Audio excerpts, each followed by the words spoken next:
इयत्ता तिसरी. विषय मराठी बालभारती. पाठ 20वा. एक भारतीय संशोधक. स्वाध्याय. प्रश्न पहिला. 2 ते 3 वाक्यात उत्तरे लिहा. अ. खरे वजन मापणारे यंत्र तयार करावे असे डॉक्टर भिसे यांना का वाटले? तर याचे उत्तर आहे, दुकानदाराने शंकरला कमी साखर दिली व त्याचे कोणी ऐकले नाही. त्यामुळे खरे वजन मापणारे यंत्र तयार करावे असे त्यांना वाटले.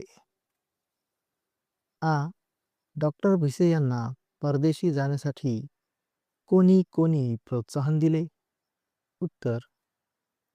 शेठ एन एम गोकुळदास, महादेव गोविंद रानडे, गोपाळकृष्ण गोखले व दिनशा वाच्छा यांनी त्यांना प्रोत्साहन दिले. त्यांनी इंग्लंडला जाण्यास मदत केली. ई. स्वयंचलित तोफ तयार करण्यास डॉक्टर भिसे यांनी का नकार दिला? उत्तर.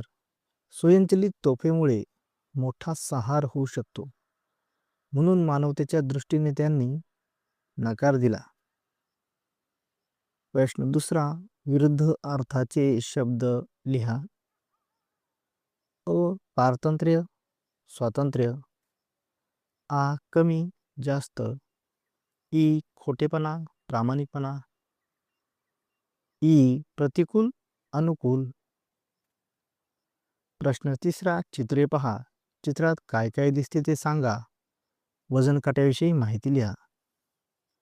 तर मित्रांनो, चित्रामध्ये विविध प्रकारची वजन मोजण्याची साधने दिसतात, जसे की तराजू, काटा, डिजिटल वजन काटा, हुक काटा आणि वजन ठेवण्याचे बट दिसतात.